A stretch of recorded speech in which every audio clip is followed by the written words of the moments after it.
বিজ্ঞানসন্মতভাৱে আপোনাক সুধিব আমাৰ বাপসকলৰ 206ডাল হাড় দিয়া আছে আমাৰ শৰীৰত কিন্তু আইসকলৰ 207ডাল এডাল বেছি কিয় বেছি সেই তাহানি যুগতে ভগৱন্ত প্ৰভুৱে আমাক লোকচান কৰি থৈছে দিয়ক তাৰমানে সেই এডাল হাড় দি উলিয়াইহে প্ৰকৃতিক স্বজন কৰিছে ভগৱন্ত প্ৰভুৱে তাৰপিছত সেই প্ৰকৃতি আৰু ভগৱন্ত প্ৰভু মিলনত প্ৰথম পুৰুষ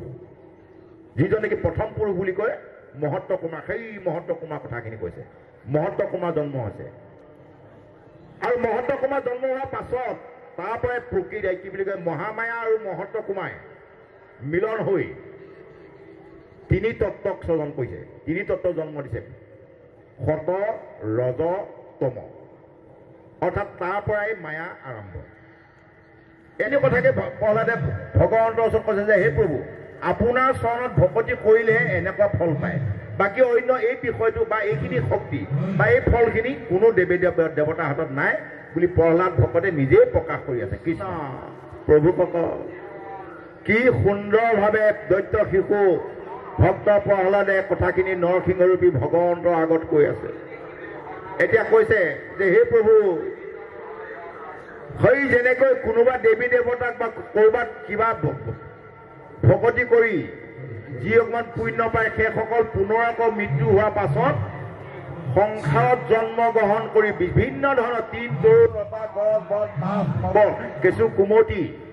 বাঘ সিংহ কুকুৰ মেকুৰী বিভিন্ন জন্ম ল'ব অৰ্থাৎ এই সংসাৰত 84 কোটি জীৱজনী আছে হস্তিপাত হৈ বালিচাৰীলৈকে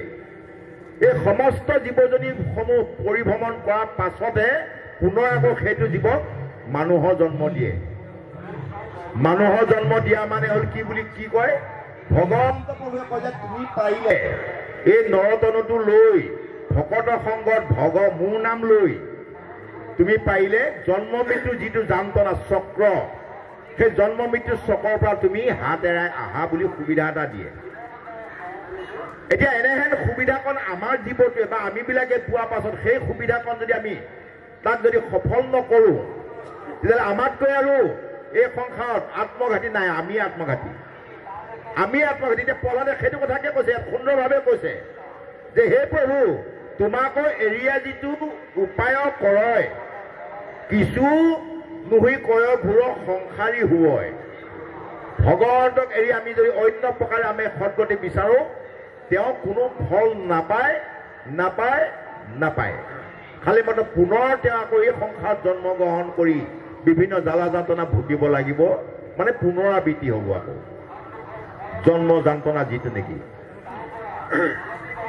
এতিয়া সেই প্ৰভুসকল আজি এয়া 94 সংখ্যক বাৰ্ষিক অধিৱেশনত বিভিন্ন প্ৰান্তৰ পৰা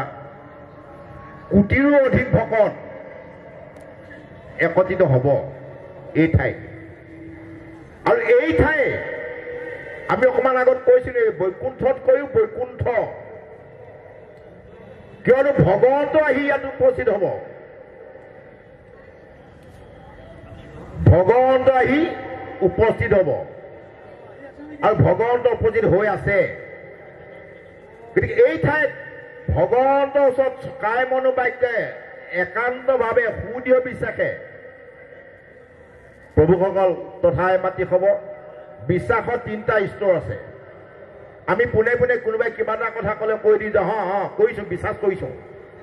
সেইটোৱে যথেষ্ট নহয় বুলি কৈছে আৰু কোনোবাই কি বুলি কৈছে এই দৃঢ় বিশ্বাস কৰিছোঁ মোক সেইটোও যথেষ্ট নহয় বুলি কৈছে আমাক শৰণৰ কালত কি বুলি কৈছে সুদৃঢ় বিশ্বাস চাওক এই 3টা স্তৰ সুদৃঢ় বিশ্বাসে কায় মনোবাক্যে একান্তভাৱে সৈতে সৈতে শৰণ পঢ়িলোঁ বুলি আমি শৰণত বাক্য দি আহিছোঁ আৰু সেই বাক্য দি অহাৰ পাছত আমি যদি তাৰপিছতো অন্য দেৱী দেৱতাক মনস্থ হওঁ এতিয়া প্ৰহ্লাদে সেইটো কথাকে কৈছে একমাত্ৰ তোমাৰ চৰণতহে গতি আছে অন্য কোনো দেৱী দেৱতাৰ চৰণত গতি নাই বুলি বিভিন্ন প্ৰকাৰে বিভিন্ন উদাহৰণৰ মাধ্যমে আমাক প্ৰকাশ কৰিছে কৃষ্ণ প্ৰভুসকল এতিয়া প্ৰহ্লাদে এনেকুৱা কেইটামান বাক্য আমাৰ মাজত প্ৰকাশ কৰিছে বা আমাৰ মাজলৈ প্ৰেৰণ কৰিছে কি বুলি কৈছে এতিয়া হে প্ৰভু আপুনি সৰ্বে সভা আপোনাৰ পৰাই সমস্ত সৃষ্টিৰ স্বজন হয় আৰু আপুনিহে সমস্ত দেৱী দেৱতাসকলক দায়িত্ব অৰ্পণ কৰি থৈছে আৰু সেইসকলে যি কৰ্ম কৰে আপোনাৰ আদেশৰ অবিহনে তেওঁসকলে একো কৰ্মই কৰিব নোৱাৰে আৰু হয়তো আপুনি মোক সুধিব পাৰে প্ৰশ্ন কৰিব পাৰে যে কোন শাস্ত্ৰত পালা তুমি বুলি প্ৰশ্ন সুধিব পাৰে যে ক'ত পাইছিলা তুমি এই বিষয়খিনি তেতিয়া ঠাইতে কৈছে কি তাৰণ কাৰণ নাৰায়ণ অৰ্থাৎ বেছি বৰ দীঘলীয়া প্ৰশ্ন নহয় প্ৰহ্লাদে নিজে প্ৰশ্ন কৰিছে আৰু নিজে উত্তৰ উলিয়াইছে কি তাৰণ কাৰণ নাৰায়ণ ভগৱন্ত প্ৰভুৱে কি কৰ্ম কেতিয়া ক'ত কেনেকৈ কৰিব লাগে আজি আমি আহি এই যোৰহাট জিলাত আহি আপোনাৰ সবৰ চৰণক সেৱা কৰিবৰ সুবিধাখন পাইছোঁ একমাত্ৰ তেওঁ কৃপা হেতুকেহে আৰু এই কৃপা হোৱাটো তেওঁ ক'ৰবাত নহয় ক'ৰবাত কিবা এটা খিটিককৈ লগাই থৈ দিছে কানেকশ্যন দিয়ক এইটো তেওঁ কৰণীয় কৰ্ম যেনেকৈ এতিয়া উদাহৰণ হিচাপে যেতিয়া নেকি অভিমন্যু সৰু 3 বছৰীয়া বালক আছিল সেই বালকৰ সময়ত অভিমন্যুক বিভিন্ন প্ৰকাৰে মানে তেওঁ ঘিলা খেলি আছিল কৃষ্ণ আৰু অৰ্জুনে চামপিয়াত বহি দেশৰ কথা মানে আলোচনা কৰি আছিল আলোচনা কৰি থাকোঁতে এটা সময়ত আহি সেই অভিমন্যু ঘিলা হয়তো বহুতে চিনি নাপায় আমাৰ বয়োজ্যেষ্ঠসকলে চিনি পাব সেই ঘিলাটো আহি কৃষ্ণ বিচনাৰ তলত সোমাল এই চামপিয়াখনৰ তলত সোমাই পৰিল যেতিয়া চামপিয়াৰ তলত সোমাই ভাগিনীয়েকটো হয় সৰু পোৱালি কিনো কয় চাওঁ সেইবুলি কৃষ্ণই পাই দিলে জগতৰ ভিৰ চাওঁচোন বাৰু কি কয় অভিমন্যু দৌৰ মাৰি আহিছে আহি থাপ মাৰি বাঁহাতখনে চামপিয়াখন ধৰিছে দাঙি দিছে সোঁহাতখনে ঘিলাটোলৈ দৌৰ মাৰিছে কিয়াই নকৰি কৃষ্ণই তেতিয়াই মগজত লগাই দিছে এইটো বস্তু এতিয়া 4 বছৰীয়া হৈ থাকোঁতেই জগতখনক দাঙি দিছে বাওঁহাতখনে ই ডাঙৰ হ'লে কি কৰিব গতিকে সেই অভিমন্যুক বধ কৰা কৌশলটো তেতিয়াৰ পৰাই আৰম্ভ কৰিছে কৰি আহি ক'ত কৰিছে কুৰুক্ষেত্ৰ যুদ্ধত সপ্তৰথী হাত নাই অৰ্জুনক পঠিয়াই দিলে নাৰায়ণী সেনাৰ লগত যুদ্ধ কৰিবলৈ আৰু চক্ৰবেহু দ্ৰোণাচাৰ্যৰ হাতনে চক্ৰবেহু ডিমাণ্ড কৰি বিপদত পেলাই অভিমন্যু নিজৰ ভাগিন এই হ'ল ভগৱন্তৰ বিচাৰ সত্য শুদ্ধ সনাতন বিচাৰ কোনোদিনাখনো ক'তো কোনেও ভুল উলিয়াব নোৱাৰা বিচাৰ আৰু আমাক ইয়াত শেহত কৈছে ইয়াত তোমাৰো কটাক্ষে হৈ জগতক যতেক জগত এতেকেহে তুমি কৰ্তা নিশ্চয় সত প্ৰভু ভগৱন্তৰ ইচ্ছাতহে সমস্ত জগত সৃষ্টি হয় অৰ্থাৎ সমস্ত জীৱ 4 মুঠি জীৱ উৰণ বুৰণ গজন ভ্ৰমণ 4টা যুগ 4 পুৰুষাৰ্থ 4 কল্প এনেভাৱে সমস্তসমূহ ভগৱন্তৰ ইচ্ছাতহে হয় বুলি প্ৰহ্লাদ ভকতে তুতি কৰি আছে কৃষ্ণ হে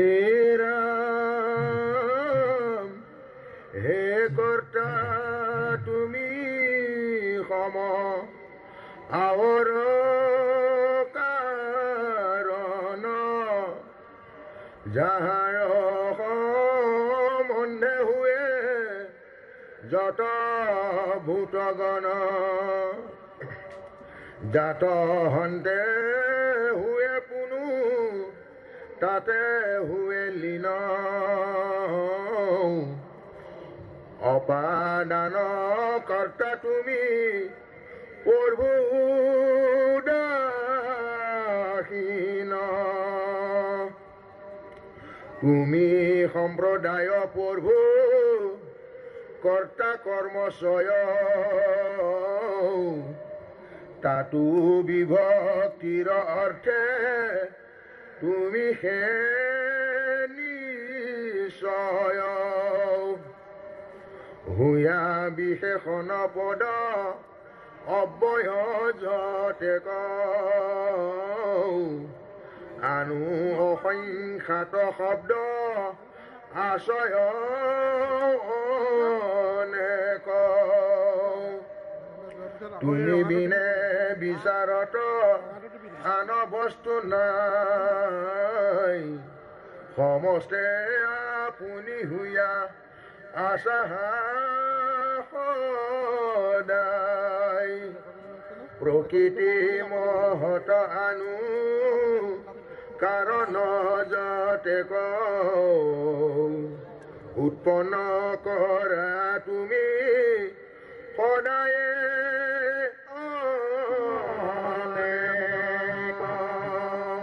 কৃষ্ণ প্ৰভুসকল এতিয়া ইয়াত কেনেভাৱেনো প্ৰভু ভগৱন্তই এই সৃষ্টিখন ৰচনা কৰে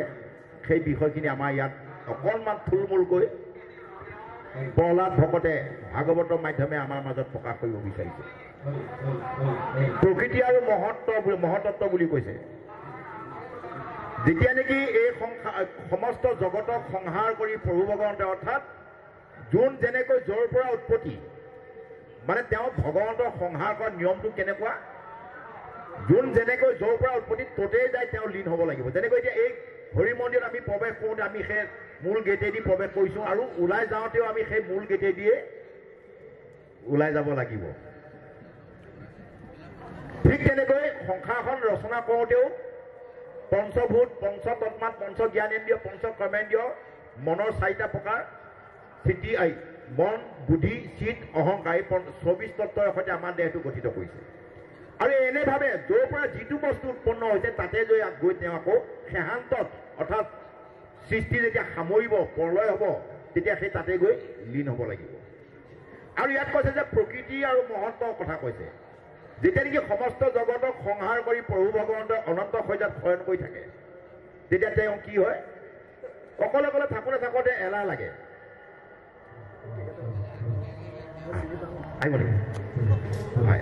যেতিয়া নেকি অকলে অকলে থাকি তেওঁ এলাহ লাগি যায়, তেতিয়া কি কৰে, তেওঁ সংসাৰখন ৰচনা কৰিবৰ কাৰণে মন মেলে, মনটো যায়। আৰু সেই সংসাৰ ৰচনা কৰিবৰ কাৰণে যি মুহূৰ্ততে তেওঁ মন মেলে, তেওঁ উদৰৰ পৰা এডাল বাঁহ উদৰৰ পৰা হাড়দি এডাল উলিয়ায়। সেই হাড়দিডালক কি কৰে, প্ৰকৃতি স্বজন কৰে, যাক নেকি কয় মহামায়া। মহামায়াক স্বজন কৰে ভগৱন্ত প্ৰভুৱে, নিজৰ হাতডাল হাড়দি দিয়ে। আজিও বিজ্ঞানসন্মতভাৱে আপোনালোকে সুধিব, আমাৰ বাপসকলৰ 206ডাল হাড়দি আছে আমাৰ শৰীৰত, কিন্তু আইসকলৰ 207ডাল। এডাল বেছি, কিয় বেছি? সেই তাহানি যুগতে ভগৱন্ত প্ৰভুৱে আমাক লোকচান কৰি থৈছে দিয়ক। তাৰমানে সেই এডাল হাড়দি উলিয়াইহে প্ৰকৃতিক স্বজন কৰিছে ভগৱন্ত প্ৰভুৱে। তাৰপিছত সেই প্ৰকৃতি আৰু ভগৱন্ত প্ৰভু মিলনত প্ৰথম পুৰুষ, যিজন নেকি প্ৰথম পুৰুষ বুলি কয় মহত্ত কুমাৰ, সেই মহত্ত কুমাৰ কথাখিনি কৈছে। মহত্ত কুমাৰ জন্ম হৈছে, আৰু মহত্ত কুমাৰ জন্ম হোৱাৰ পাছত তাৰ পৰাই প্ৰকৃতি কি বুলি কয়, মহামায়া আৰু মহত্ত কুমাৰ মিলন হৈ 3 তত্ত্বক স্বজন কৰিছে, 3 তত্ত্ব জন্ম দিছে, সত, ৰজ, তম। অৰ্থাৎ তাৰ পৰাই মায়া আৰম্ভ। একমাত্ৰ প্ৰভু ভগৱন্ত স্বতন্ত্ৰ, বাকী সমস্তখিনি পৰতন্ত্ৰ। আৰু সেই মহত্ব 3 তত্ত্ব, সতগুণে বিষ্ণু, ৰজগুণে ব্ৰহ্মা, তমগুণে শিৱ, ইয়াকে কয়। আৰু সেই হেতুকেহে এতিয়া বহুতে কয়, আমাৰ যিসকল নেকি ধৰক আগমপন্থী, সেইসকলে কয় যে আমিও প্ৰসাদমুঠি বিষ্ণুকে অৰ্পণ কৰোঁ, আপোনালোকে কিয় গ্ৰহণ কৰিব নোৱাৰে বুলি যে কয়, তেতিয়া আমাৰ চিধা এটাই মাত্ৰ উত্তৰ, সেইজন হ'ল আপোনালোকে যিজন বিষ্ণু নেকি অৰ্পণ কৰে প্ৰসাদ, সেইজন বিষ্ণু পালক বিষ্ণুহে, মহাবিষ্ণু নহয়। সেইজন পালক বিষ্ণু, যিজন বিষ্ণু নেকি এই কি বুলি কয় মহত্ত্বৰ পৰা উৎপত্তি হোৱা, মহামায়াৰ পৰা উৎপত্তি হোৱা, সেইজন বিষ্ণু। খালি মাত্ৰ ব্ৰহ্মাৰূপে স্বজন, বিষ্ণুৰূপে পালন, ৰুদ্ৰৰূপে কৰে সংহাৰণ, তাকে কৰে। তেওঁ এটা ৰূপহে, তেওঁ প্ৰকৃত গতিদাতা দেৱ নহয়। গতিদাতা দেৱ একমাত্ৰ প্ৰভু ভগৱন্ত দেৱকী নন্দনদেৱ কৃষ্ণ 16 কলাৰ সৈতে, যিজনাই নেকি আমাক ভাগৱতে প্ৰকাশ কৰি আছে। এতিয়া সেই প্ৰহ্লাদে সেই তাকে কৈছে, প্ৰকৃতি মহত্ব আনো কাৰণ যতে ক, উৎপন্ন কৰা তুমি সদায়ে অনেক। অৰ্থাৎ মহত্ব কুমাৰ প্ৰকৃতিকে তুমি স্বজন কৰা, বাকী সকলোতো তোমাৰ হাতৰ মলি। সেয়েহে আধ্যদেৱ, গতিদাতা দেৱ, আৰু আমিও যে একমাত্ৰ প্ৰভু ভগৱন্ত কৃষ্ণ চৰণতহে শৰণ ল'ব লাগে, বা তেওঁৰ ভকতৰ লগতে আমি মানে ধৰক সংগতি কৰিব লাগে, এই এনেভাৱে আমাক বিভিন্ন শাস্ত্ৰত উদাহৰণ আছে। কৃষ্ণ